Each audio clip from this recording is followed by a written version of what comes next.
Close your eyes and listen. Can you hear the synth-theme tunes, the hum of a cathode ray television, and the sound of a family arguing over which of the 4 channels to watch? Welcome back! Today, we're stepping into the 1980s, a time when the TV set was the true altar of the British living room. Before streaming and endless choice, our evenings were guided by the Radio Times and the nightly schedule. From biting satire to unforgettable comedy, the 80s gave us a golden age of television that shaped a generation. If you enjoy these nostalgic journeys, make sure to follow the channel and subscribe so you don't miss the next trip back in time. Now, let's count down the 10 most iconic shows of the decade. Every Thursday evening at 7 o'clock, the nation stood still. Top of the Pops was more than a music program, it was our weekly window into the world of glamour and rebellion. In the 1980s, the show reached its cultural zenith, capturing the explosion of new romanticism, synth-pop, and the arrival of the music video. Seeing your favorite band perform in that neon-lit studio was a rite of passage. The show possessed a unique power. A single performance could turn an unknown group into overnight sensations by the following morning. We remember the brightly colored sets, the questionable dance moves of Pan's People or Legs & Co., and the anticipation of seeing who had climbed to the coveted #1 spot. It was the era of Boy George, Duran Duran, and the Smiths, a time when the charts actually felt like they mattered. For those of us watching at home, it was the ultimate social currency for the school playground on Friday morning. It was loud, it was vibrant, and it was the undisputed heartbeat of British youth culture. Television for younger viewers changed forever with the arrival of Grange Hill. It was the first time we saw our own lives reflected on screen with unflinching honesty.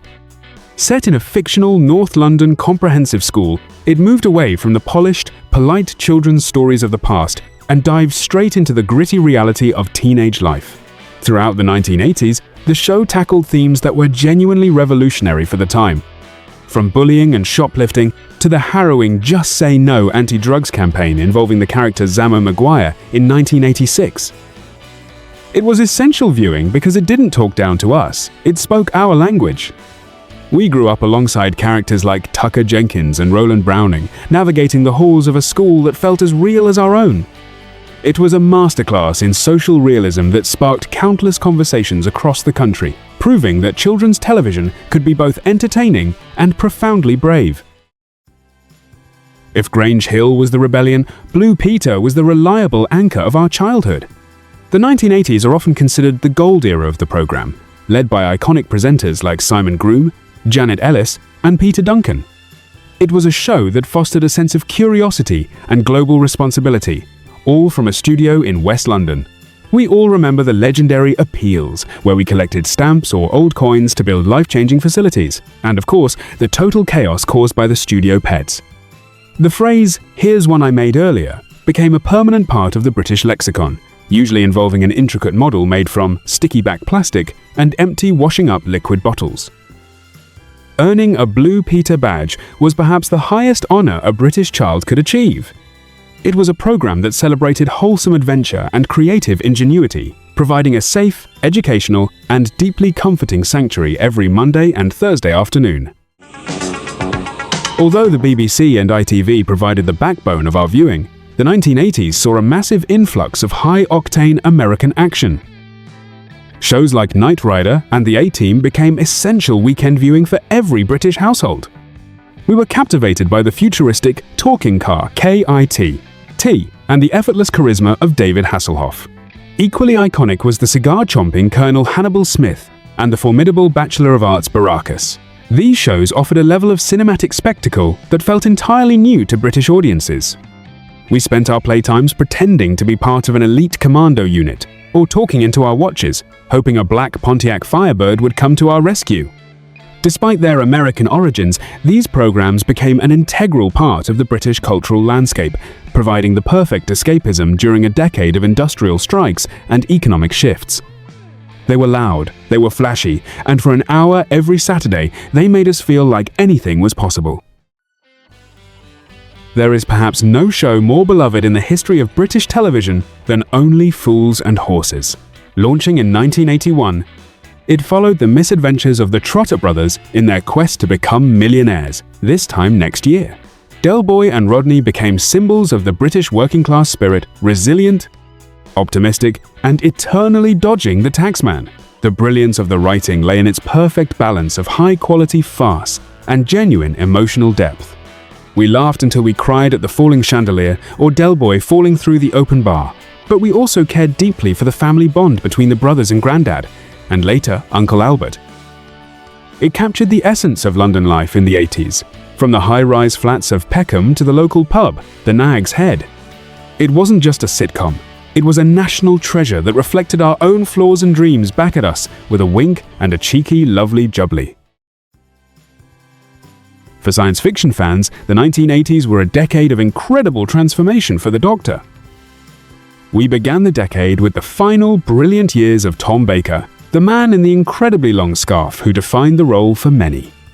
This was followed by the youthful energy of Peter Davison, the colourful chaos of Colin Baker, and finally, the darker, more mysterious portrayal by Sylvester McCoy. The show was a staple of Saturday tea time, famously sending an entire generation of children scurrying behind the sofa at the sound of a Dalek's mechanical screech. Despite the often criticized low-budget special effects, the storytelling was ambitious and imaginative, taking us from the end of the universe to the streets of modern-day London. It was a show that celebrated the triumph of intellect and romance over brute force and cynicism. For the 40-plus generation, the 80s era of the show represents a final, glorious stand of classic British sci-fi, before the long hiatus that followed at the end of the decade. Nothing said Sunday afternoon in the 80s quite like the sound of Jim Bowen welcoming us to Bullseye. It was the ultimate working-class game show, combining the traditional pub sport of darts with a quirky quiz format.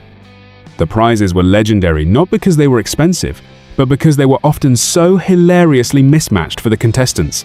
We watched in delight as a couple from a tiny terraced house in the Midlands won a luxury speedboat, only for Jim to console the losers with the famous phrase, "Stay out of the black and into the red." Nothing in this game for two in a bed.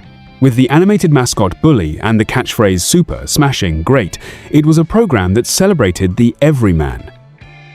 It was humble, slightly kitsch, and utterly charming. It reflected a version of Britain that was unpretentious and community-focused, providing a gentle, humorous end to the weekend before the school or work week began again. Launching in 1984, Spitting Image was a cultural hand grenade that changed British satire forever. Using grotesque, hyper-realistic latex puppets, the show mercilessly lampooned the politicians, celebrities, and royals of the day. No one was safe, from Margaret Thatcher portrayed as a cigar-chomping tyrant to the Prince of Wales talking to his plants. The show was vital because it offered a way to process the intense political divisions of the decade through laughter. It was incredibly sharp, often cruel, but always brilliantly inventive. For many of us, it was how we learned about the news of the day. The puppets became almost as famous as the people they portrayed, influencing the public perception of the entire government. It was a testament to the British tradition of irreverence and the freedom to mock those in power. It was loud, ugly, and absolutely essential viewing for anyone who wanted to see the establishment taken down a peg or two. In 1983, a new kind of historical comedy arrived on our screens. Blackadder followed the cynical, ever-scheming Edmund Blackadder through different eras of British history, from the Middle Ages to the trenches of the First World War. Starring Rowan Atkinson and featuring an incredible ensemble cast including Tony Robinson, Stephen Fry, and Hugh Laurie, it was a masterclass in linguistic wit and biting sarcasm. While the first series was an ambitious experiment, the show truly found its voice in the subsequent series set in the Elizabethan and Regency eras. The dynamic between the increasingly intelligent, sardonic Blackadder and the delightfully dim-witted Baldric provided some of the finest comedic moments in television history. It was a show that respected the audience's intelligence, filled with intricate wordplay and sharp observations on the British class system. It taught us that history wasn't just a list of dates, but a playground for the cynical and the clever, leaving us with a legacy of cunning plans that we still quote to this day. Finally, we come to the show that tore up the rulebook of British comedy, The Young Ones. First broadcast in 1982, it was a chaotic, surreal, and often violent explosion of alternative comedy. Following four mismatched students sharing a dilapidated house, it was the antithesis of the polite family sitcoms that had dominated the airwaves for years. Featuring Rick Mayall, Ade Edmondson, Nigel Planer, and Christopher Ryan, the show was a frantic mix of slapstick, musical guests, and bizarre non-sequiturs involving talking hamsters and puppet vegetables. It captured the anarchic spirit of the punk and post-punk era, reflecting the boredom and frustration of British youth during a time of high unemployment. It was loud, messy, and brilliantly unpredictable. For those of us who were young in the 80s, it felt like the show belonged exclusively to us. It was a middle finger to the establishment and a celebration of the weird, proving that comedy didn't have to be tidy to be absolutely legendary. The television of the 1980s was more than just background noise. It was a shared experience that bonded a nation. In an era of limited choice, these programs became part of our collective DNA. They made us laugh, they made us think, and they occasionally made us hide behind the sofa. As we look back, we realize that these shows weren't just products of their time, they were the architects of our modern culture. They taught us about irony, empathy, and the importance of a good, cunning plan. Which of these shows was the must-watch in your household? Did we miss your personal favorite? Let us know in the comments below. Let's keep the nostalgia alive. Don't forget to like this video if it brought back some memories. Until next time, thanks for watching.